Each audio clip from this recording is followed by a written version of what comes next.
morning. It's Monday, November 17th, 2014. This is your morning edition on I-24 News.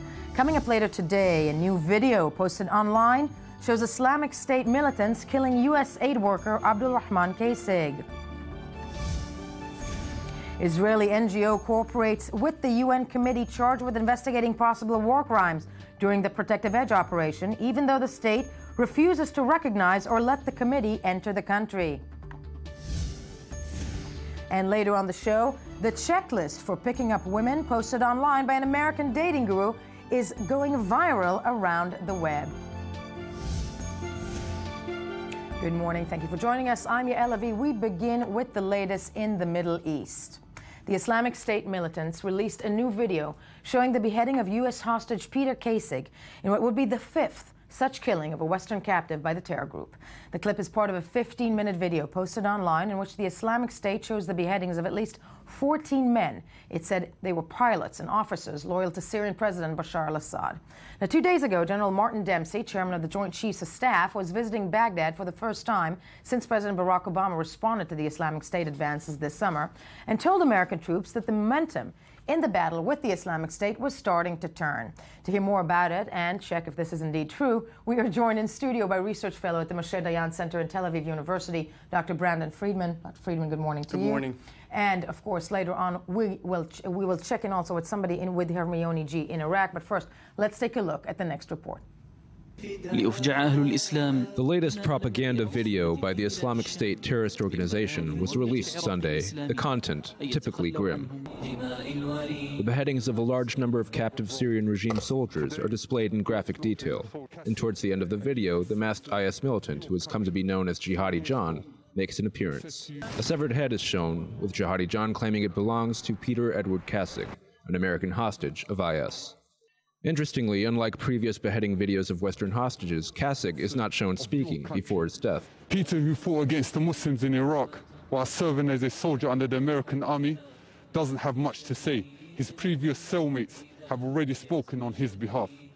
Kassig's actual execution is also not shown. He is referred to by his original name and not as Abdul-Rahman Kassig, the name he adopted following his conversion to Islam while in captivity. Also, unlike previous videos, no additional Western hostages are displayed, but a message was included for the U.S. government. You have not withdrawn. Rather, you hid some of your forces behind your proxies and withdrawn the rest. Your forces will return, greater in number than they were before. Indeed, a return of U.S. forces to the region has been the focus of much debate recently, with serious doubts raised concerning the effectiveness of the current U.S. strategy. It has become clear that a Western-backed effort to train moderate Syrian rebels to combat both IS and the Assad regime could take up to a year before results are seen. Meanwhile, those rebels are fast losing ground in Syria, while the West focuses efforts on Iraq. General Martin Dempsey, the U.S.'s top military officer, was in Iraq Sunday to assess the situation and is expected to convey his recommendations to the administration. U.S. Defense Secretary Chuck Hagel said Saturday that if Dempsey recommended placing U.S. troops on the ground, such steps would be considered, stressing, however, that these would not be combat troops in any case. The previous U.S. Secretary of Defense has criticized the administration's insistence on ruling out a combat presence. I've always felt that the President of the United States ought to keep every option available in dealing with this kind of enemy. In a sense, the decision-makers in the White House are returning to the drawing board, as it remains unclear who will be tasked with taking on Islamic State forces in Syria itself. There are few volunteers, but for the victims of this brutal organization, time is quickly running out. Joining us from Erbil in Iraq right now is freelance journalist Hermione G. Hermione, good morning to you. Good morning. Now, Colonel Dempsey was quoted as saying over the course of the last 2 days from Iraq that the fight against ISIS, against the Islamic State, is beginning to turn. Is that the feeling amongst, Peshmerga fighters, among people in Iraq and where you're at, that is actually the case? Absolutely. People do feel that it won't be long before the Islamic State militants are kicked out, at least of northern Iraq. I think everybody understands that Anbar will be a different proposition. But as we saw over the last couple of weeks, we've seen the Peshmerga forces retake Zumar. They've retaken Rabia on the border.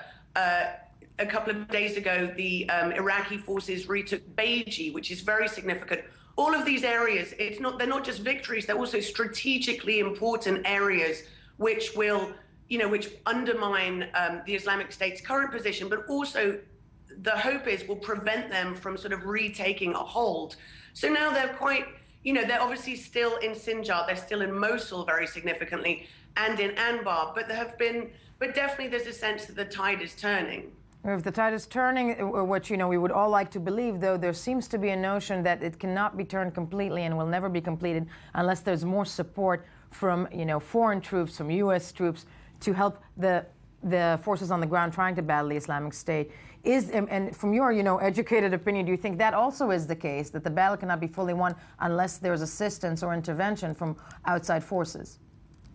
I think there is that sense that, particularly again in Mosul and Anbar, in Mosul, as General Dempsey said, we're going to need 80,000 effective ground force troops to push the Islamic State out of Mosul because they're very well entrenched there. And yes, I mean, given the state of the Iraqi army at the moment, frankly, that could well require international troops. The Americans and other countries are doing what they can to train troops. They're also importantly using a lot of Shia militia. I mean, the battle in Beiji was won really by the assistance of the Shia militia. So we're seeing lots of different groups operating at the moment. But I mean, I think people do understand that airstrikes will not win this. If the Iraqi army is not up to par, then yes, the obvious, place to look would be international assistance, and probably that would mean America. But again, I mean, General Dempsey has been very careful to say it would be modest, it would not be combat troops, it would be advise and assist. Yeah. And we're already seeing that in Anbar. We've got 50 American advisors now in Anbar working with the Iraqi army. So we could see a sort of gradual spread of that tactic. Going to happen. Hermione G. joining us from Erbil in Iraq. Thank you so much, as always, for being with us this morning. Dr. Friedman, I want to turn to you and wonder out loud. I'm yet to figure out the strategy against ISIS when it comes to the battle of coalition forces against them. But when we look at a video like that, and we look at another U.S. aid worker being killed, you mentioned something interesting, as the piece did, that this is the first time that we haven't seen his actual beheading. Yeah. What does that mean? Well, it means that he may not have cooperated. These things are usually stage run before the actual before it actually happens, and he may have made it clear that he wasn't going to cooperate with the whole theatrical element of it. In which case they just showed the head afterwards, unfortunately. And I think this is part of a very sophisticated propaganda campaign. Baghdadi is alive, which is also a huge propaganda victory for the Islamic State.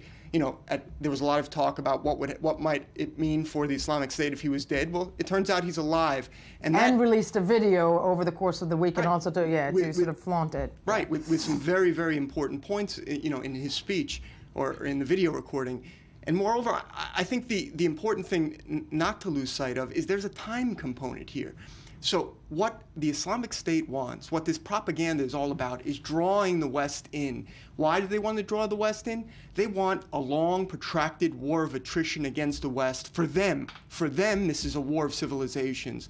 And the more they can lure the West, these ground troops, these 80,000 troops that Dempsey is talking about, into the fight in Syria and Iraq, then they will be getting exactly what they're looking for. And interesting point on that, when we look at Syria, I think if maybe in Iraq, the coalition forces are gaining some traction against the Islamic State, but in Syria it's going very badly.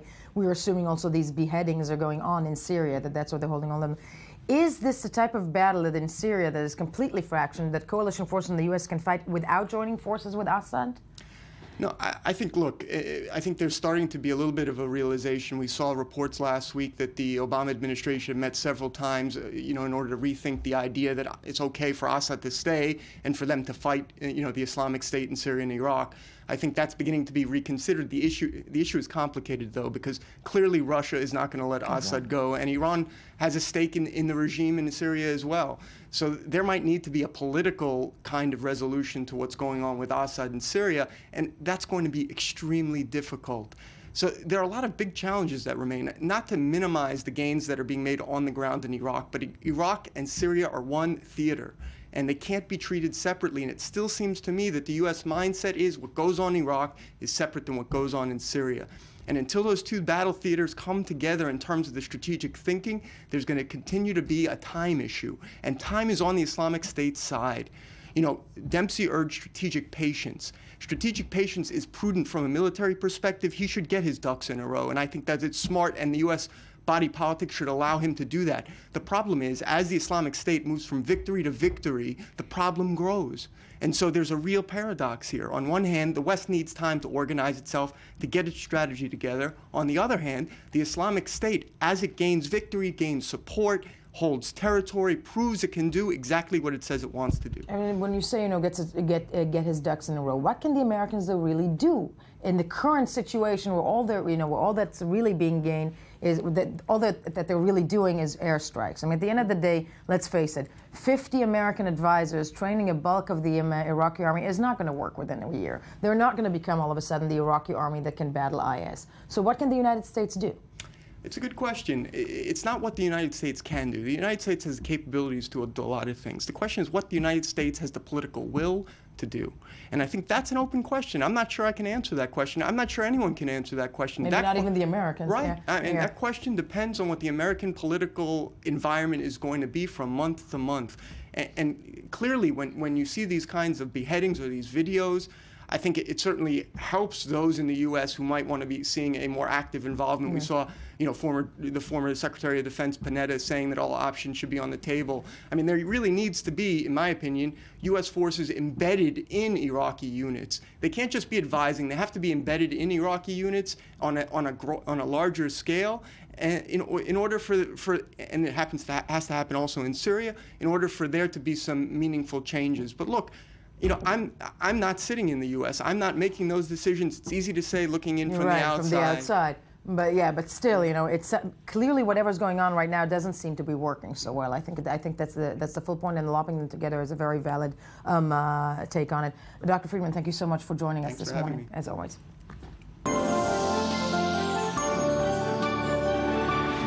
Moving on to our next topic, although Israel has officially said it would not cooperate with the United Nations Human Rights Council investigation into protective edge war during the summer, an Israeli NGO, Iran, that provides emotional first aid service, has decided to collaborate with the UN committee by giving out information about their activity during the war. Now, to further discuss this complicated issue, we will be joined in studio by Iran CEO David Koren, who will be joining us shortly, by former principal legal advisor at the UN Office of Legal Affairs, Dr. Daphna Shraga. Good morning to you. And of course, before we break it down, let's take a look at the following report. To cooperate or not to cooperate? That is the question the Israeli society is asking regarding the UN inquiry into the 50-day-long summer war in the Gaza Strip. Last week, the Foreign Ministry announced that it chose not to. The decision, approved by Prime Minister Netanyahu, came about due to grave misgivings regarding the Commission's impartiality. The Shavas Commission is the modern-day equivalent of the KGB trials or the Star Chamber. First, they shoot the arrow, and then they would like to draw the aim, and it is clear that the aim is to be as anti-Israeli as possible. Israel is currently preventing the Commission's head, Canadian human rights lawyer William Shabbos, from entering the country. Shabbos is a public and vocal critic of Israel's policies. Frankly, if I had to think of an individual who would be the greatest threat to the survival of Israel, I'd probably choose Netanyahu. Shabbos, along with other UN officials, has arrived in Amman, Jordan. They are awaiting entry visas to Israel in order to travel to the Hamas-controlled Gaza Strip via Israel. What I'm going to try to do is park my views at the door. I don't want to talk about them anymore. They're not relevant to the job I have to do. And I'm going to try and approach this as objectively and independently as I can.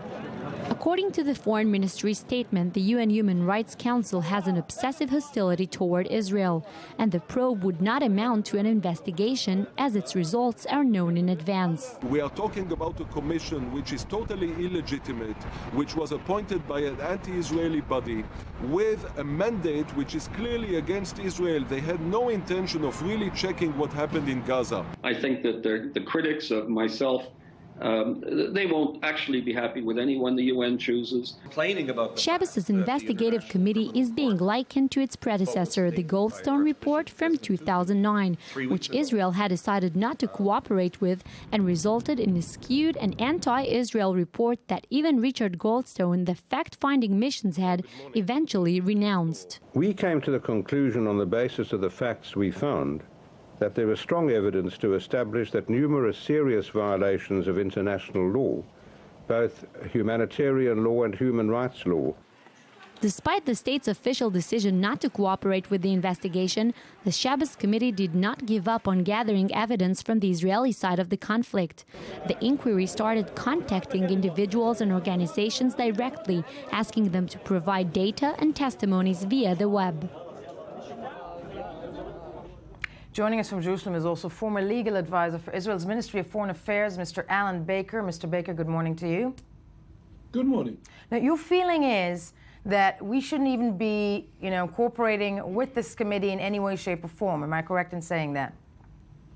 Well, the official, my feeling is that Israel correctly has refused to cooperate because of the biased nature of the commission itself, the words of the head of the commission, William Schabas, and the fact that the commission was born in sin. It was born out of a hostile resolution which singled out Israel to begin with. So clearly, by any objective standard, this commission can't be considered to be a neutral or an objective commission. And even the most liberal critics of Israel have admitted that William Schabas should have recused himself. He can't head a commission when he's on record recommending that the Prime Minister of Israel and the former President of Israel, Shimon Peres, should be put on trial before the International Criminal Court. Touching on that, we're going to break this down in a second, and do stay with us. From Iran, of course, we're also joined from the CEO of Iran, David Koren. Thank you so much for being with us this morning. Good morning. You have chosen, you have been approached by the Shabbos committee, and you have chosen to cooperate with them. How so? Actually, the committee approached us, but the question whether to cooperate or not wasn't there. The information that they asked for us, or the information that we said that we're having, is information that was published during and after Tzuk Eitan, and we didn't feel that there is a reason for us not to provide this information, which is just putting Israel in this respect in a much better position. We only reflect the suffering that the people in Israel went through and still are in during and after this operation. So the question whether to cooperate or not wasn't really on the table. Although if the government or whoever will approach us and say, no, you shouldn't cooperate with them, obviously we wouldn't. Yeah, but in your personal opinion, you do think that information at the end of the day does assist in what? In public opinion about Israel? By all means. The only information that we have is only of our side, of the Israeli population throughout the country, not just in the south. People who are were suffering, people who are still coping with stress and all kind of shape of mental problems, and it just put us in this respect in a better position from this committee, which quite clear what the outcome of this committee will be. Right.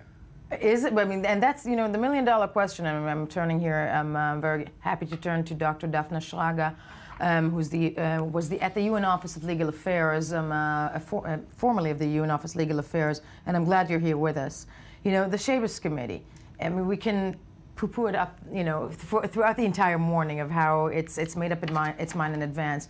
But is there capital actually in ignoring it, in not cooperating with it? Doesn't that do actually the opposite for a country? Well, first of all, a lot depends on the definition of cooperation. There are many degrees, of course, of cooperation. There's just submission of information, there's acceptance, there's let him go everywhere, there's accepting the recommendation. I mean, there are many different degrees of that. I think that in the case of Israel, the decision not to cooperate also evidenced a profound lack of confidence in the institution, and to that extent, of course, I totally agree with what Ellen Baker has said previously. At the same time, I think that probably it would not have been a bad idea to engage somehow with the Commission, because it has by now been a persistent position of Israel never to cooperate with any commission. Of course, I have to be careful. It's only commissions that are being established by the Commission. The Council of Human Rights, which is a very problematic organ, they do cooperate nevertheless with the UN, with commissions of inquiry that are established by the UN Secretary General. So that's a totally different matter. So probably to engage in some way with the Commission would not have been a bad idea, even to ask them, how do you think that in this condition, with this kind of mandate, with this kind of chairman, with this kind of pronouncement in the past, do you think that you can conduct an objective investigation here in Israel to start with, but also in the Gaza Strip? I mean, you go there, are you going to talk with the leadership, the political, the military? Are they going to show you where exactly from where they launched? Or are you going to end up like all commissioners that go in to see Gaza is totally destroyed? But there is no evidence that there was any misuse of any civilian object. I mean, that has been the story of these commissions before. And that's a valid point. But Dr. Baker, then my question to you is, as Daphne here has mentioned, engaging with the committee, just engaging with it, may be an idea, just to, because I'm always of the mind that if we tend to just shut the door in front of UN commissions, that then that opens the door to all kinds of arguments that Israel is actually guilty as a matter of fact. Well, not in this case. Look, I appeared before the Goldstone Commission not as a representative of Israel's government, but as a representative of Israel's Magen David Adom, Israel's Red Cross organization, which is an independent organization. And I appeared before them much in the same manner as is being proposed now, to explain both how the Magen David Adom established field hospitals to assist and help wounded Palestinians, but also the effect that that their bombings and rocket attacks had on the psychological situation of the Israeli population in the south of Israel. And I sat before this committee for about 4 or 5 hours, and they asked me all sorts of questions. And in the end, they basically completely ignored what I'd said, and I found a vague reference in one of the footnotes to the Goldstone report of the fact that the Magen David Adom, the Israel Red Cross organization, had in fact established field hospitals. But so I really don't think that as honorable as the intentions might be to try and cooperate with the Commission, once the Commission has a mandate which from the beginning has already decided that Israel is committing war crimes, I don't think anything that Israel will provide will change this. And so I think by cooperating with the Commission, Israel and Israeli bodies are merely giving it more credibility, and I don't think we should do this. No, I mean, that's a valid point, but I'm trying to think out loud, you know, when and we have David Koren here from Iran. Is it also problematic, I mean, at the end of the day, and I'm going to say something, you know, not very popular, but showing that there's a 400% increase in stress within the Israeli population is never actually going to, quote unquote, sell in the international arena, because you cannot combat the fact that 400% of rising anxiety still is not 500 plus children dead, and there are pictures of dead children. And, you know, how do you portray Israel as a country that's really in distress when you have, you know, that information across? Look, your point is valid here, but I mean, I'm focusing on what we're doing, right? And I'm trying to be sincere about it. And the 400 percent increase in anxiety within is only showed those people who call us, and we know that there are much more anxiety from other people that weren't called. Obviously, a picture of kids that had been shot in Gaza is much more strong, but the question of this whole operation wasn't present to us. We are just focusing on. No, obviously, I'm asking, as the good citizen that you are, but then the same question to you, Dr. Daphna Shraga, if at the end of the day, as Dr. Baker has said, this is a preconceived notion that no matter what Israel does, it's already been deemed guilty, then really what is the point of actually even being in the UN in many ways? No, I think that we should never presume that there's absolutely no effect to whatever we said. I think that at some point Israel's position should come out. And as I said, everything depends on the notion of cooperation. But I think that even if they do it after the fact, but to respond to the comments, to respond to the report, to bring out our case, I think that will be important. I think that we have a case. I'm not so sure that we have entirely a good case, but certainly we have a good case with regard to a number of issues. This never came out, and this I think is something that we could correct it, and I think that this commission is an occasion for Israel to bring it, or to wait until the report is out and the evidence is there, and then to look at the evidence and to respond to them. But just take the position that we never cooperate with anything international. I think that this should be nuanced. I think that this is a position that at some point should be reconsidered. And Dr. Baker, a question to you, because you were part of the people who wore the cross and with the Goldstone report. Is there a feeling that this is an ongoing thing, that, with Shabas, valid points, maybe he should have recused himself, but this is a committee that's not going away. So what else can be done when it comes to, the Israeli reaction? Well, first of all, it's not exactly accurate to say that Israel never cooperates with any type of commission. We cooperate when the mandate is a neutral mandate. We cooperate. If the Secretary General of the United Nations had called Prime Minister Netanyahu and said, we'd like to send a commission without a specific mandate just to look into the situation and to make recommendations, Israel would have cooperated fully with this. But as soon as you have a mandate which is so biased to begin with, so it would be senseless to cooperate. This is the point. Clearly, Israel has got very, very solid documentation, films and photograph documentation of every target and every attack that was carried out during this recent campaign in Gaza. And so I don't think Israel has got anything to fear, but I think as a matter of principle, we can't cooperate with a commission that emanates from a resolution of the Human Rights Council, which is a resolution that determines that Israel is carrying out war crimes. I think it would be stupid on the part of Israel to do this. Right. But that doesn't prevent Israel from providing material to prove that it has taken into consideration all the various humanitarian norms if and when situation arises. Dr. Baker, thank you for joining us from Jerusalem. Dr. Shraga, thank you for being here. And of course, Mr. Koran in studio. And when we get back, Vladimir Putin leaves the G20 summit after leaders line up to browbeat him over the Ukraine. First, though, let's hear some more of the morning headlines.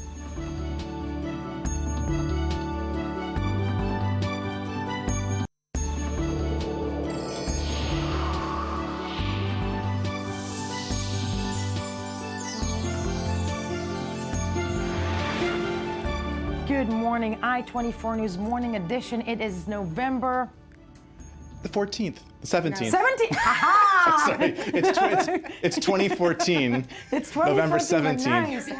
Because he always gets it right. A couple years off, but the day's right. Thank you. Okay. This is Tony Grant with the news you missed while scanning the headlines. Well, let's start with some secrets. Okay. Yes. Yeah. Secret no more. Of course, the other day, Haaretz's Barak Ravid reported on what were secret documents that the European Union distributed to its 28 member states, detailing a draft of a proposal for sanctions to be imposed on Israel if Israel would take action in the West Bank that could make the two-state solution eventually impossible. So that was the story. That was the so-called leak. And of course, we have a response from Israel's Foreign Minister Avigdor Lieberman saying that any kind of sanctions plan like that is not going to advance peace, au contraire. Yeah. Duh. So a big issue there. No, huge issue, and I'm glad that you brought that, because I think we've actually chosen not to give a full item of debate, because these have not passed yet. It's important to say these have not Right, passed. right. And I'm wondering out loud, actually, I'm glad that Ruthie Sinai, I-24 News editor, is with us as well, that type of a leak, if it's not actually intended to pressure Israel, as we think, rather than, I'm putting Ruthie on the spot here, if it's not. I have my opinion on this. Of course, it's designed to pressure Israel. It's pressure in many, many ways. Because at the end of the day, I mean, let's face it, it's not the sanctions have not put yet. It's sort of a list of things that this is going to hurt in case you don't do X, Y, Z. It's like turning the screws in advance in theory, sort of. But again, it's something that is. But again, as we're discussing Israel's stance in the international arena this morning, as in the first half hour, ain't looking good. Nope. Yeah. So anyway, we'll see what happens. In the meantime, guess who's also dealing with some issues of hot water? It's President Obama, who USA Today has the headline, returns home to battles on immigration in Iran. And of course, the President Obama has been doing the international conference circuit, which making him look very presidential and dealing with important issues. But now he is going to be dealing with the immigration bill, which is a huge controversy in the United States because the Republicans are calling it the executive amnesty plan. This is something that is going to be. I've heard that, the executive amnesty plan. Yeah. Okay. And again, there's different ways to look at this issue, but again, it's going to be one of the most, I think, probably more contentious than Iran domestically. Domestically, that's a huge issue for Americans in the United States if he manages to pass that. I think it's interesting to see that post the midterm elections, and you put it very rightfully so at the beginning that, he's traveling the world looking very presidential, which is slightly, and I'm not comparing, reminiscent of Nixon, when something goes wrong internally with the presidential dealings, you get the passport and wave at the Chinese, which usually seems to work. Right, yeah, there's something to that for sure. No, there is something to that, but it's, immigration and Iran, which is actually, the clock is ticking on that as well. Yeah, exactly. 24th. The 24th, probably not signed there, but and again, domestically, the economic issues of immigration and talking about something like 4.5 million. There could be 4.5 million new Americans citizens, with a stroke of a pen. Which I mean, so it's going to rub many Americans in the wrong way. But still, wow. He's only got a month and a half to go on this, because come January he's going to have a Republican House and Senate. Yeah, and I'm sure he's keenly aware of the timing on this one. And this one. Also, of course, just before he got back to Washington, or if I'm not sure if he's already back, but it was reported that he is at the G20 conference. He vocally ruled out an alliance with Syria's Assad against ISIS, because apparently he was asked. He's saying that if the United States were going to make common cause with Assad against ISIS, it would actually only turn more Sunnis in Syria into the arms of ISIS and make matters even worse. So, again, addressing the hornet's nest of that issue. I'm wondering out loud, because Syria is going so badly when it comes to the fight against ISIS, and Assad is not going anywhere. I don't know how the American or the coalition forces are going to do it without Assad. So this is a very interesting headline. Yeah, it's almost to speak of Assad in anything other than the most, of course, disapproving terms is kind of like taboo based on events in the past year and a half or so. But again, it's still a hornet's nest for all sorts of reasons. Well, no, I'm glad you said that. Hey guys, quick question: do you think that if you were to ask Obama, Tony, if given your druthers, would you run again, knowing now 6 years later, which if you had known then, would you have run? I think I'd open a restaurant in Chicago and just sort of and just bring it all back to food. And everything should go back to food. Yes, absolutely. Yes, there's that. But actually, on a happy political note, Putin is feeling cheerful about Ukraine. He said. Yeah. He said again back in Australia there that there's a good chance of resolution on the Ukraine crisis, and actually the fact that he was given the cold shoulder by Stephen Harper, Tony Abbott, didn't prevent him from keeping upbeat about it, even though all signs are pointing to a massive Russian intervention in the eastern part of the country. Yeah. He says it's a big mistake for Kiev to impose an economic blockade of the eastern Ukraine, but it's not fatal, in his words. Oh, okay. We can start that. No, it's something that we're going to look into in a bit with Ruthie, but I got to hand it to the man. It's with Putin, love him or hate him. He's just a He's master got of... chutzpah. Amazing. He's Yeah. amazing. He's got chutzpah. Yeah, Okay. incredible story. This story is actually in Egypt. There was a bit of a drama last week, which is spilling into this week. Apparently, there was a Russian trade ship, not military, but like a Russian commercial vessel, which apparently attacked an Egyptian Navy vessel. And this happened last Wednesday. And apparently, there were 5 Egyptian servicemen injured and 8 missing at sea. And an investigation is currently underway by the Egyptian security authorities, and they are basically looking into possible Syrian and Turkish connections, according to the Egypt Independent. Huh. Yeah, which raises so many questions, because we know that Russia has been flexing its naval and military prowess around the world in a show of it's Russia and not a force to not be reckoned with. And Egyptian Turkish relations have been better than in the past couple of years. So who knows? But interesting to watch. Yeah. If not women's position, but because the region's not messy enough. Exactly. Yes. Things are interesting in France as always. Libération reports that former French President Nicolas Sarkozy, who might run again for president eventually. And I think he should. I think he should too. Because it'll make it interesting. Absolutely. Because right now it's been a little. It's kind of dry. I know. Hollande is not being cheating on anybody. Yeah, and Sarkozy is the president of Bling. He's come out against France's mariage pour tous law, which basically is passed last year. It legalizes essentially gay marriage, and he's actually saying that he would be in favor of overturning it, in favor of going more for the civil union idea. And in France, France has kind of lagged behind the Scandinavian countries, for example, in terms of these sort of social issues. And it's actually a surprisingly divisive issue in France. But he's sticking his neck out there already on these hot button domestic issues, generating headlines. No, basically he's running. You might say that. Yeah. The hot potato issues there. Looks like it. I think, bring him back, Berlusconi. Let's just revert back to the past. Berlusconi's busy at his bunga bunga parties. The bunga bunga, yes. November 17th, of course, in Greece is a big day because of the anniversary of the junta, the uprising against it. But actually, the mayor of Thessaloniki, in unrelated Greek news, is posed naked in a magazine as a way to raise awareness of gay rights issues ahead of December 1st's World AIDS Day. He wants to attract more gay tourism to Thessaloniki, a city which used to have a very proud Jewish heritage, largely decimated by the Nazis in World War II. But interesting, he's pretty ballsy of that mayor to come out like ballsy, that. Older guy. He used to, I think he owns a wine business too. That explains it. Yeah, maybe he had a couple bottles of little ouzo there before posing. No, lovely. Yeah, loving stuff. that. Tony, thank you. Stick around for the next one, of course, for the next hour. See you soon. On to our next topic. The G20 summit in Australia was over yesterday, and Russian President Vladimir Putin was its star. Putin has left the summit saying that he left to get some sleep. But his move may be mainly because he was pressured over the Ukraine and didn't make too many friends. So we're joined in studio by I-24 News senior editor Ruthie Sinai. Ruthie, good morning to you. Good morning. Let's take a look at the following report and break it down from there. Leaders from the G20 Group of Nations meeting in Brisbane, Australia, signaled Sunday that ties between the West and Russia have plummeted to a new low over the crisis in Ukraine.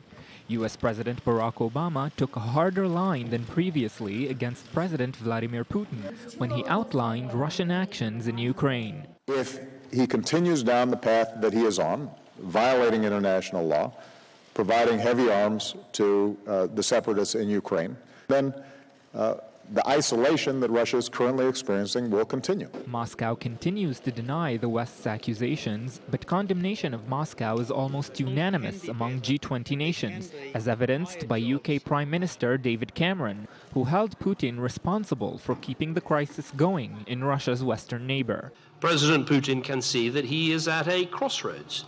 If he continues to destabilize Ukraine, there'll be further sanctions, further measures, and there will be a completely different relationship between European countries and America on the one hand and Russia on the other. With Western leaders repeatedly calling on him to drop his support for secessionists in eastern Ukraine, it came as no surprise, perhaps, that Putin left the summit prematurely. As he left, Putin claimed the proposed Western sanctions on his country could backfire. he may have had a good point. Despite Western claims that Moscow is increasingly isolated, Putin has forged close relations with Brazil, India, China, and South Africa. This grouping could maybe render Russia's reliance on the G20 unnecessary, and the G20's condemnations irrelevant. Ruthie Sinai, I-24 News senior news editor. You know, it's Monday morning, so I'm going to throw caution into the wind. He just doesn't care. No, he doesn't. And I'm really sorry we didn't have the koala bears. Oh, we do have a picture. Oh, we do. We have the koala bears. Okay. It's being looked for. Yes. Hold on. So anyway, a little bird will tell me. Their host in Brisbane, Tony Abbott, the Australian Prime Minister, brought out koala bears, and they all had quality time together. We're so mean. But, okay, so yes, Putin, who now effectively actually has invaded the Ukraine again. Wait, there are the koalas. But the Putin world leaders, He obviously doesn't. Look at it. I can keep that up because the koala is having the koala is looking like somebody help me. I'm half Ukrainian. Yeah, exactly. I'm half Ukrainian. Get me out of here. Okay. Yes. And his shoulder doesn't look any very cold. No. He's running for his life. The koala's like, I'm climbing my way out. Okay. No, but I mean, Russia is effectively reinvaded the Ukraine over the course of the last several days. At least eastern Ukraine. Eastern Ukraine. Okay. Yeah. So he goes, Putin goes to the G20 summit and essentially just, disregards anything and everything. And I'm wondering out loud with you, when David Cameron goes on stage and says more sanctions will be put in place, that doesn't seem to really matter. It doesn't seem to matter because, first of all, has Europe actually basically sanctioned Putin in not so many ways to take over the Ukraine? Yeah, look, we've talked about this before. Basically, the sanctions are hurting the Europeans more than they're hurting Putin. That's one thing. The other thing is that for all their bravado, Tony Abbott said, I'm going to give him a piece of my mind, blah, blah, blah. It doesn't really look like it. I mean, you see pictures, of their little tete-a-tetes on the sidelines. And, I think everybody understands that Putin is going to be there long after they're all gone. All these decisions that they made at the summit, at the G20 summit, empowering women by the year 2018, limiting gas emissions by 2018. By 2018, he will be the only one still around. So that's one thing. But now seriously though, what I think may actually bring him, he's much more worried about than the G20 is the price of oil. Price of oil is going down. It's plummeting. Yeah. Plummeting. It's now well below $100 a barrel. I think something like 45% of their GNP is from oil sales abroad, exports of oils and oil, derivatives, and they can't afford that. And that, 45% is a huge hunk of your income, and that might be the thing that's probably freaking him out more than these G20, these threats of we're going to come and get you. The only hence the push for Iran, hence the push for and China and so on. Now look, also the other thing to keep in mind, and this is again it's serious.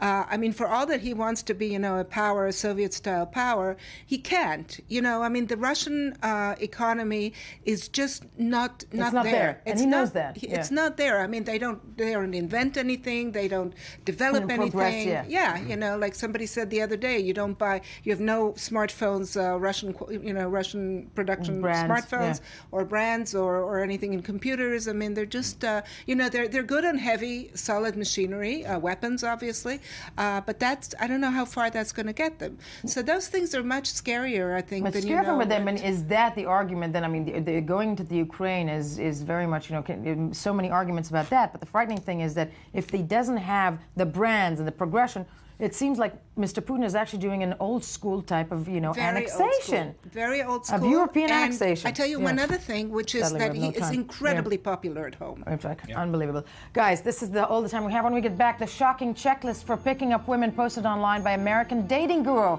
It's going viral on the web. We'll take a look with another woman. First, though, the news.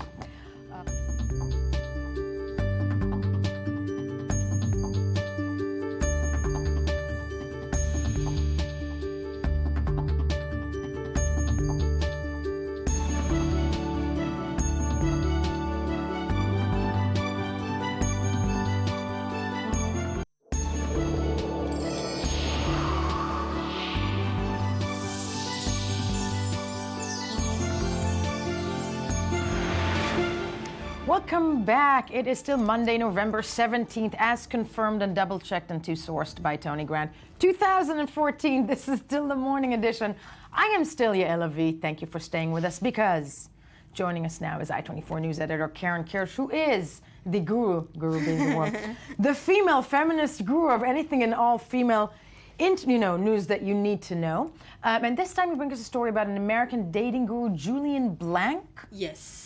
He has a checklist? He has a checklist. He has a lot of, we've heard about these dating gurus and he calls himself an executive coach. Which I found really, really funny. So nasty. Yes, yeah. It's kind of cool, An executive coach. Yes, and there are poor not a men. hairdresser, I'm a hairstylist. Yes. You know that, okay. So this executive coach finds really, really poor guys who pay him hundreds and thousands of dollars to learn how to essentially abuse women. Nice. We have a clip of his coaching method. Yeah, some of his coaching stuff. Let's take a look. Okay. It's like you should have, like multiple little excuses you can give her to get her one step closer to your place. Okay, like who here actually has that?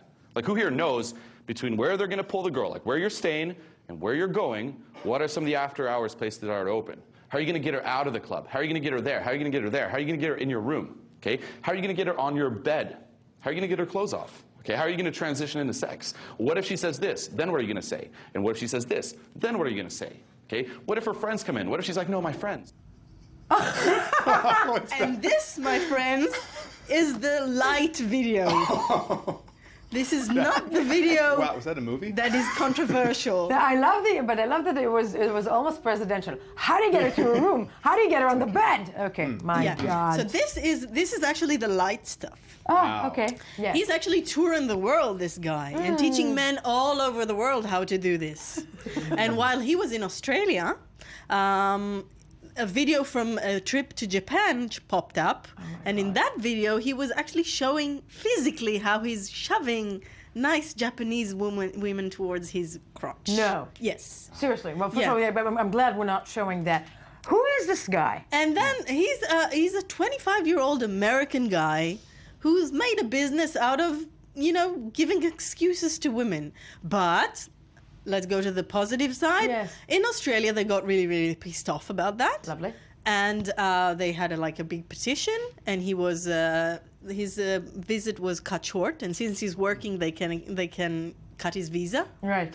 And he was actually expelled. Wow. Yeah, from Australia. And now there's a really enormous petition in the UK, because he's supposed to go there and have a workshop in 21st of November. And on the petition, there's already 150,000 people who signed to not let him into the UK. And I'm guessing it's going to work. Most likely. But I mean, the thing that's frightening to me about something like that is that actually, it's almost like ISIS. I'm not kidding. It's seriously. It's almost like ISIS that, it's this type of PR that men will then gravitate to. Not you, Tony. Never you, Tony. I know. But men will gravitate to because he's getting this public relations. Of course, it's doing that too. Of course, and some kind of making him into a martyr. And there's a discussion about whether this banning him from the UK is the right move to do. There is this thing about him working.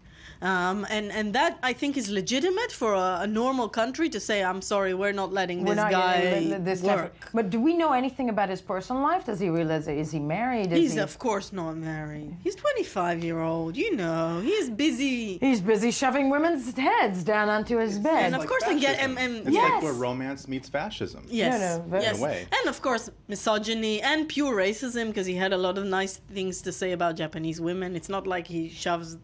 Oh my God! Yeah. Wow. No. And how successful are these workshops in the United States? They have been really. It's quite a business. Oh, yeah. I hope it's going to change now, but it's he's doing thousands of dollars. This man. And we've had these stories in other places too. We had it in Israel, if you remember, a few years ago. There's these guys who sometimes pick you up around Dizengoff Center because they're learning how to pick up girls. No. There was this big story That never about happened to me. I'm wondering if to be offended You were in New or York. yeah, true. I was out of the country. Yeah. Nobody's ever tried to pick me up. And they were also teaching like fishy kind of methods, but he really borders on violence. No, that's the thing. I mean, it sounds the question to be asked is he actually a pickup artist or a sex offender? How do you get her to your bed? Oh my God! And he uses the internet to basically and build of course his audience. he had a really active YouTube and Facebook page and Twitter account. And when this sort of thing started in the last couple of weeks, he took down quite a lot of information off the website. I'm guessing he took off the stuff that can be considered as a criminal for criminal So we have amazing, nice, this kind of education is. Yeah, kids can watch the YouTube. I mean, and I'm wondering out loud because the internet that has been such a great tool for advancing, also for women's rights, and then you have this coming out on their, on the World Wide Web, and what we've come to, I think my only conclusion is my daughter is never leaving the house, ever. Ever. But in the United States, finally, though, that's the thing that I'm interested in. Isn't there criticism towards him? I mean, that's the kind of thing, Tony, that you think... That's the amazing thing. That they would bash him. He's been running in the US with this YouTube and Twitter account and stuff for months. And he needed to get to Australia and have a racist twist on what he had to say about Japanese women for this thing to break. I'm sure now it will get to the US as well. Maybe. Stay with us, Karen, because, Tony. No, we'll take it to a lighter note. No, take it to a lighter note, and also what do you have to say for yourself, being the only man in the studio? Men can't live with them, can't live without them. Can't live with them, can't live with them. We could live without that one. Yes. I guess. Totally. There we go. But the viral spiral, that is the web review. Okay, well, Haifa is not just a city in Israel. But? Really? It's all... No. Do you know that Haifa Webe, I don't know how to pronounce it, is a very hot, she's a very hot, Lebanese singer who has, she's courted controversy in the past. She's beautiful, she's very talented, and her new song, Opa Opa, she's wearing a controversial dress. It's a hit on YouTube, but the dress is stirring controversy. Maybe we can take a quick look. Let's take a look.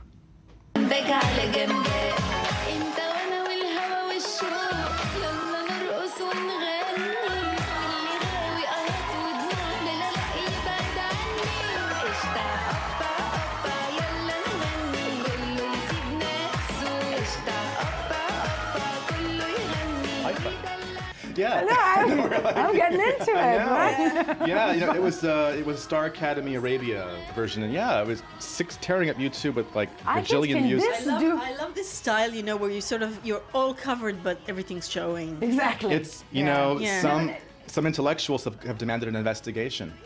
Yeah, but it's very Sherry. It is very Sherry. There's a Cher thing going on there. She's been known to push the envelope in the past, so... listen, this is gutsy. Good for her. Yeah. In Lebanon, and I'm wondering I'm not sure if it was in Lebanon, but I don't... But she's Lebanese and it Star Academy Arabia, but... Dress a great song. Controversy. Star Academy Arabia is from Saudi Arabia or something like that. It's because it takes people from everywhere. Including Palestine. Huh? Well, she's tearing that up. But Opa Opa, I thought it sounds Greek, right? It sounds Greek, and I'm thinking, can this do to Beirut what what was this huge hit that went viral with the The Macarena? No, not the Macarena. Right after that, it was the Thai song. Come on, we're all blacked out about this. Right? You know what I'm talking about. Of course. Okay, it's not going to do that. But I'm going to bring it back to Greece. Bring it back. Opa Opa and Greece, who isn't thinking about their next vacation? Well, there's this new video from the Greek Tourism Office. We don't have a clip, but it features the Australian sky.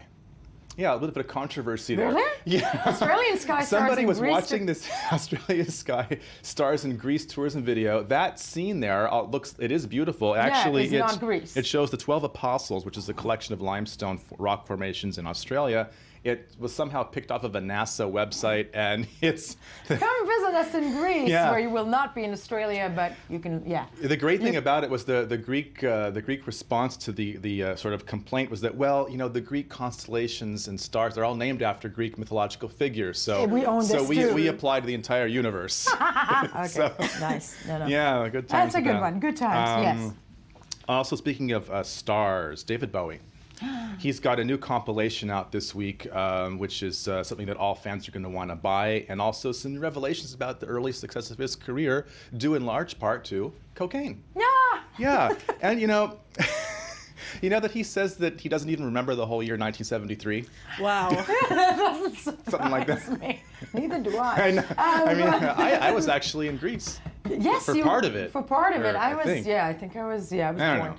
How wasn't on cocaine cocaine. played a key role. Yeah, a key role. I mean, And- listen, the problem with the headlines like that, or like Steve Jobs going to India and dropping some shrooms and then coming up with Apple, is that I think just younger generations like, I got to do drugs if you want me to be successful. I wouldn't go that, but I would say is cocaine going to be the new marijuana? Because that would be kind of scary. But when you see things like that, it is a little bit alarming. By the way, but- drugs kill. Yeah. Yeah. Anyway. Yeah. So anyway, Ed. Interesting. Elvis. Speaking of Dead drug addicts. Yes. Yeah. Well, there's a new Elvis recording, the first ever, actually, that was recorded by him. It's heading to auction at Graceland.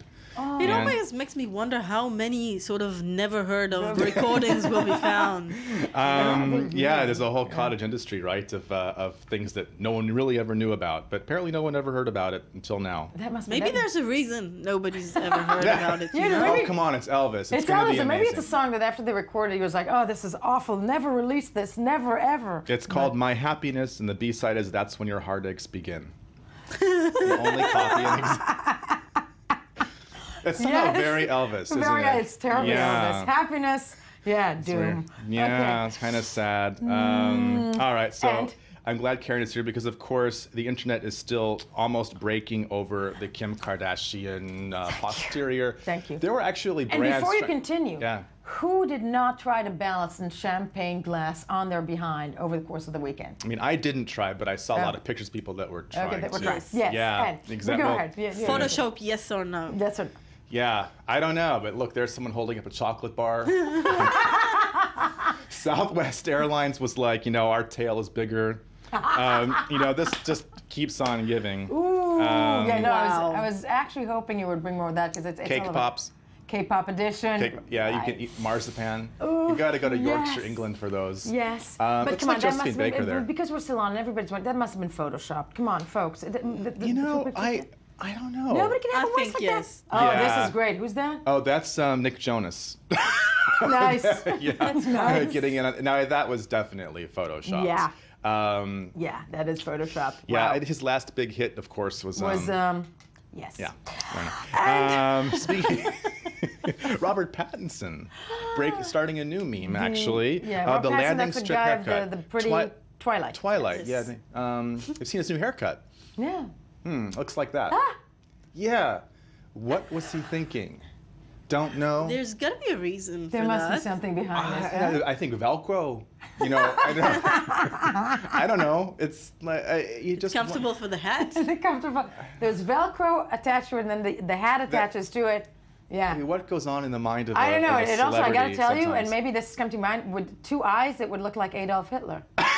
Think about it, right? Yeah, it would be. Yeah, there's something My creepy about it. first thing was. There's something. Yeah, interesting. Yeah. Yeah, he must have. Or it's true. Yeah, what Interesting bet stuff. did he lose to have to do that? And Thanksgiving's coming up. Yay! Yeah, you can make a turkey out of hot dogs. The what? Yes. The hot dog turkey is the perfect dish for lazy chefs such as myself on Thanksgiving. That's a turkey. How is that a turkey? Well, No, it's, look at it. it's- Look at it. Look it's- at it. Look at it. It's a turkey shaped. It's a bunch actually- of hot dogs. It's a Okay. turkey. It's a turkey, and it's courtesy of Oscar Mayer. It's their recipe. It involves a lot of hot dogs. What's coming out of it? Not French the fries. fries. No, but Yeah. the Oh, other buns. side. That's buns. Okay. Yeah. So, what's coming? But there's no stuffing in this. That's the whole point of It turkey. is the stuffing. It's like normally, you could in theory stuff hot dogs into your turkey, if you wanted to. If you wanted to. I But mean, in this is theory, just this is the hot thing, dogs. Karen, because you're originally, of the Middle Eastern region and And what? and South Africa. Australia. In Australia, I'm sorry, I'm Yeah. awful. So, I mean, the turkey, the idea behind the turkey is that you can stuff anything you want into Right. it. Oh, I didn't know that. Yeah, yeah. Stuffing, bacon, turkey stuffed with bacon, Yeah, hot that dogs. kind of hot dogs. Yeah. Or Thanksgiving is, one of the best American holidays. It really is. To explain obesity. in America. For that reason alone, yeah. For that reason alone, because it's that. It's and an then, invented holiday, doesn't it feel like it's a holiday that celebrates actually the annexation of the entire United States into American hands. It was like, it was cooperation. And the cooperation. So it I makes don't know. sense to stuff. Yes, okay. Yes. All the time we have now that hopefully, we have demolished any idea behind Thanksgiving. Thank you. When we get back, Bill Cosby refuses to answer questions about the sexual assault allegations against him during an interview. Yes, we'll take a close look at that. First, though, let's hear some more of the morning headlines.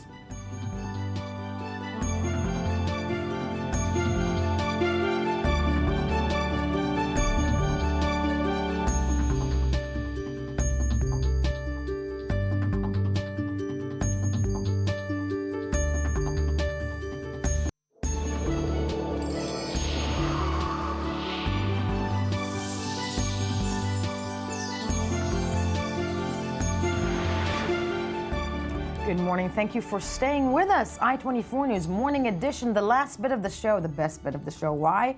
Because there are chicks in the studio. So, Merav Savir missed me. And we're here with Merav Savir of the Sports Magazine, but we're going to start with Chen Lieberman, who always brings us the most depressing news. Not this time. This time we'll start with Ebola. Ebola, Not that depressing, Not that right? depressing. Pop culture, and anything. Yeah, but Yes. with good cause, Band-Aid. Remember Band-Aid, the song "Do They Know It's Christmas Time" from 1984? So it's been 30 years since then, and they do like And recovers. Africa's still suffering. Africa's still suffering. They haven't saved Africa, but they tried. You know, you can say that. So now they're doing a new song. They put it out this morning, actually, and Oh, it's it's to been out? raise. It's out this morning? and we're It's gonna out. see it. We're gonna watch it in a few seconds from this moment. I'll just tell you who's in it. New stars. Remember back in 1984, it was Phil Collins, Sting. Bob Geldof is the producer, of course. So now they brought new stars to raise awareness among youngsters. So you have One Direction. You have all these other names that I don't even know, and one never-ending Bono. One never-ending bone. Yeah. Yes. Oh, that sounded. That's actually the best description I've ever heard of him. Never-ending Yeah. bone. So we're going to take a look, and then And you're they going to changed the few lyrics, but most of the song you're going to is have the to same. explain One Direction to me. Let's take a look. To be afraid at Christmas time, we let in light and we banish shade. And in our world of plenty, we can spread a smile of joy. Throw your arms around the world. I'm 1 for 3. Okay. Who are these people? We haven't seen you Bono do the yet. first one. Only 1 for 3. Okay, one or three. One of three. And who was the first one? Ed Sheeran. Ed Sheeran. Ed Sheeran. Okay. And that's Ed Sheeran for you. I have no life, people. So Yes. they changed few lines, but still the song is very ethnocentric, I have to say. Like, do they know it's Christmas? What about Hanukkah? and also there's And one line. Kwanzaa? Yeah. Yes, exactly. And another line there, there won't be snow in Africa this Christmas. And that's a good thing, you know, because if there won't be snow in Africa, global- but that's that line from the drought. Back in the day, it was about Ethiopia. There was no water. I mean, back Right. years ago. Do they know that it's Christmas? You know, I always wanted to answer, do they care? Should they care? You know, no, they need food. Of course, it's trying to raise awareness among people who maybe are not that politically active and aware. So it's trying to get everybody together for this cause, and that's why they're using Christmas as this. True, you know, sounds like probably the agenda behind it, but I think we have to be. I'm going to try and be, supportive of the whole idea. They did raise, I think, 11 million with the first one. So with they're hoping Band-Aid. to raise more. So they're hoping to raise more, and this is for to try and fight Ebola, right? Exactly, and to raise awareness. So We're it's gonna a be nice nice, project. And now let's move to other bad news. Bill Cosby. The sex allegations are not fading away. They're even getting stronger.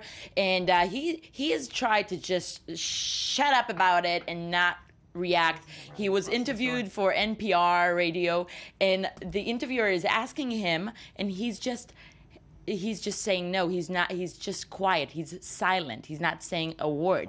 But it's not really working because it's. Well, first of all, it's the information age. It's the internet. Everybody's going to Yeah. chime on it. But first, I have to say no. Oh, how the mighty have fallen, which is exactly. which is really sad. And now, well, but who goes to NPR where real journalists sit.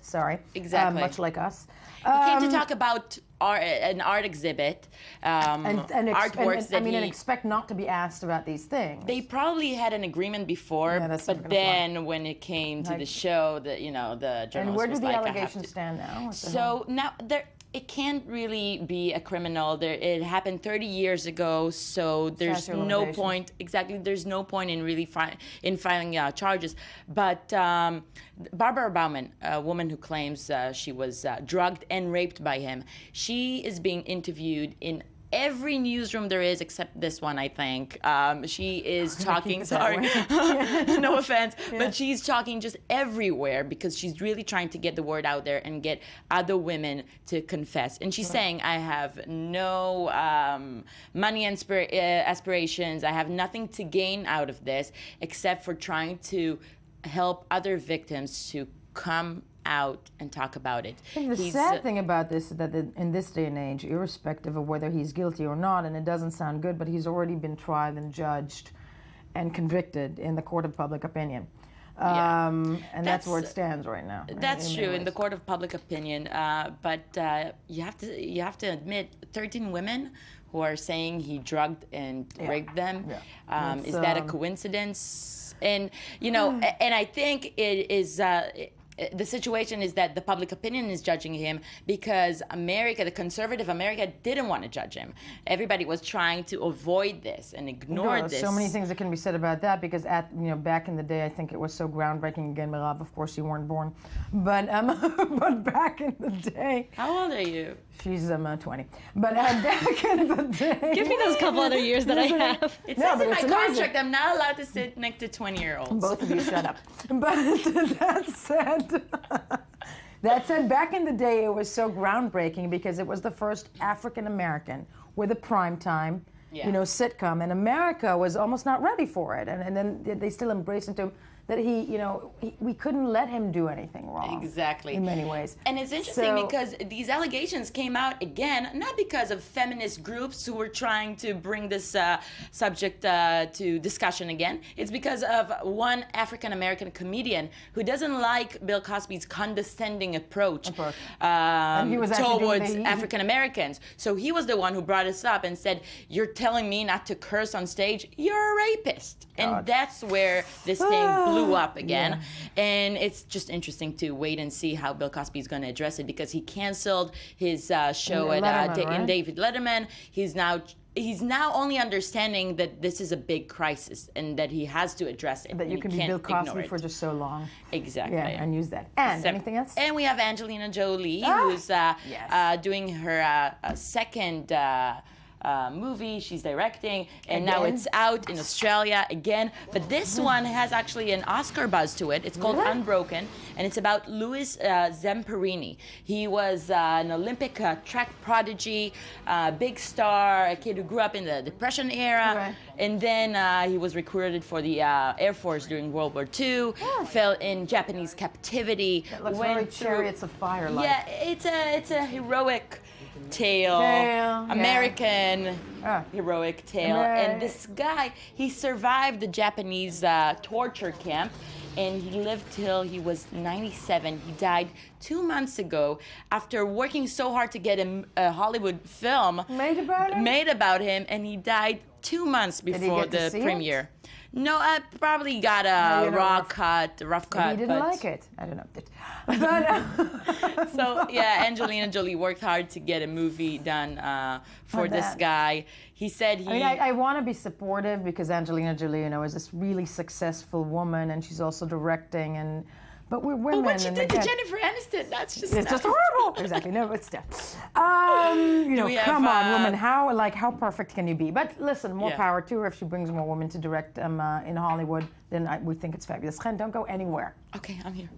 Plus, we locked the door. But because we have Mirav Savir, sports correspondent, I-24 News sports correspondent, and so much more. Mirav Savir, what do you have for us? Well, we're starting with, since winter is coming, even here, we've got some rain, not at the moment, but we've had some good storms the past couple nights. So we're starting off in Austria. We actually have a report about a ski school that basically pumps out Olympians.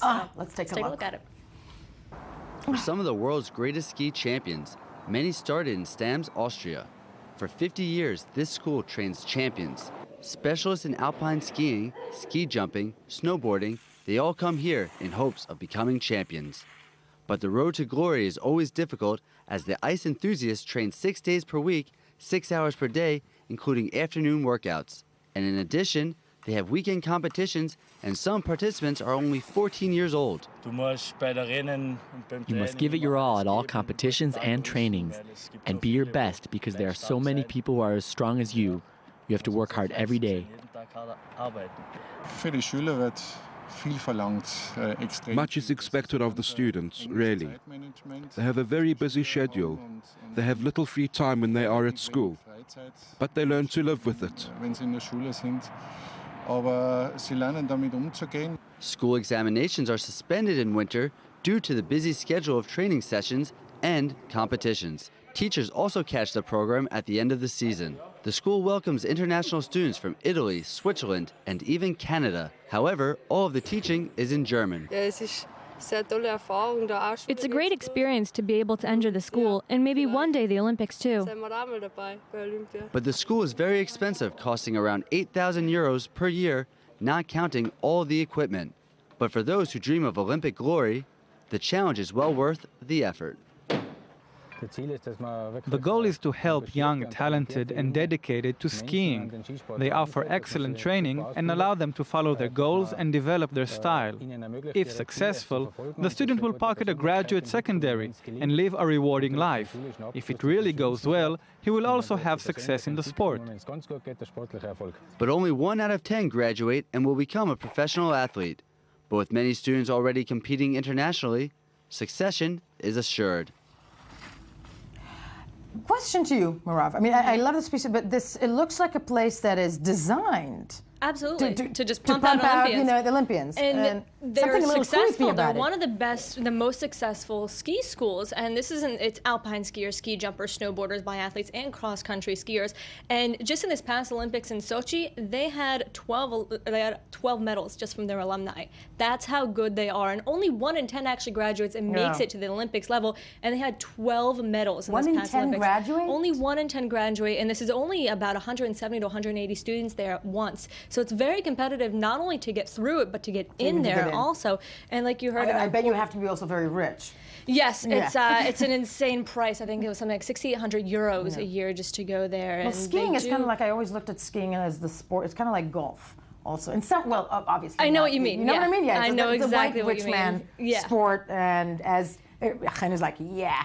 When I moved to America, my uncle, my aunt, who's this Jewish American, she really wanted me to integrate myself into American society. She was like, well, you're going to ski. And I tried it once and I never went back. I know exactly. Yeah, Jews don't ski. First of all, it's cold. It's cold. I almost I almost fractured my leg. The real discussion about, let's face it, I kind of like the hot chocolate with marshmarshmallows. That's next to the fireplace. That's where I would be at the ski resort. But this type of school is, I mean, there's something slightly, with all the money and everything, a little Soviet about it. Is the one thing I'm trying to say. Absolutely, but I mean, if you look at it, it's the way a lot of schools do this. Also, if you look in the States at student athletes in colleges, this is their routine. 6 days a week, Saturday mornings, they're up at 6 in the morning, either for a game or for, I saw with my own eyes, I had friends who were athletes, I worked with student athletes, and they were pumping out from 8 in the morning until midnight. They were together, they were doing stuff. It was 2 practices a day. But then you end up being Michael Phelps, that once you got all the medals, you want to go out and get really drunk for the rest of your life. And then everybody judges you. Exactly. So, And we're moving on. Roger Federer withdrew from the ATP World Tour final against Novak Djokovic because of his back injury. So he actually on Saturday beat Stanislas Wawrinka in the semifinals, and he came out at the O2 in front of all the fans in the arena, and I'm actually going to read the quote he said to him. He said to the fans, "I'm sorry, I'm not fit to play. I hope you understand. I wanted to come out personally and explain. I did everything I could. I took painkillers, had rest until the very end, but I just cannot compete at this level with Novak." Wow. And that was supposed to be a match of number 1 versus number 2, Novak Djokovic being number 1, Roger Federer number 2, and he came out and said, I can't do this, and Novak Djokovic got the title. The conspiracy theorists, I mean, because you're the sports aficionado, do we believe him? I do believe him. He's 33 years old. He had recurring back injuries, and he's supposed to be playing with Wawrinka, who he beat out of this tournament, in about a week and a half in the Davis Cup, so he may have said, you know what, I'd rather win the Davis Cup. Let's take this time to rest. We're going to do this. We're going to... Very sad. sad. Wait still. for that. But, it's like he's never won this before. Exactly. He's got it up. He's got a couple of titles to pull back on. We share the same date of birth, me and Federer. I'm just saying. That's the only thing I know about this guy. Is that Oh, yes, and I have the same hair color as interrupting. Navratilova. Yes. And what else? And moving on, apparently it's a new thing for NFL teams to invite people to talk to them before games. And the latest one, the Washington Redskins had former Navy SEAL Rob O'Neill, one of the men who claims to have actually shot Osama bin Laden, talk to them on Saturday. You can see this is actually one of the pictures from an Instagram account. One of the players, Pierre Garçon, put it up with him, calling him a real hero. We don't actually know what he said to them, because all we know is from what we get from these social media pictures, so we don't know what he said. But it didn't really work. They lost to a team who was 1-8 before coming into this. Not only did they lose, they lost to the worst team in the league. So whatever he said, it had no influence on them whatsoever. Maybe even negative influence. And the thing to me that you and I discussed outside the studio, that it's so American, and you girls will agree with me, is that we have this guy, be it, if he was there, if he was the guy who pulled the trigger or not, and it doesn't really matter, that he's just this overnight sensation. Yeah. And they're listening to a real hero. That's one of the quotes from this. Listen to a soldier. I think the NFL teams just need to learn not to invite people, because last week the Steelers invited Justin Bieber and they lost to an even worse team. So who knows? They should just stop inviting people into their locker rooms. Sadly, all the time we have Mirav Seville, Chen Lieberman. Thank you so much for being with me this morning. Always a pleasure. And of course, do not forget to check out I24 News on Twitter, Facebook, and of course, check in tomorrow morning for another edition of the Morning Edition to start your day, as you should be doing every single day, because we're watching as well. Thank you.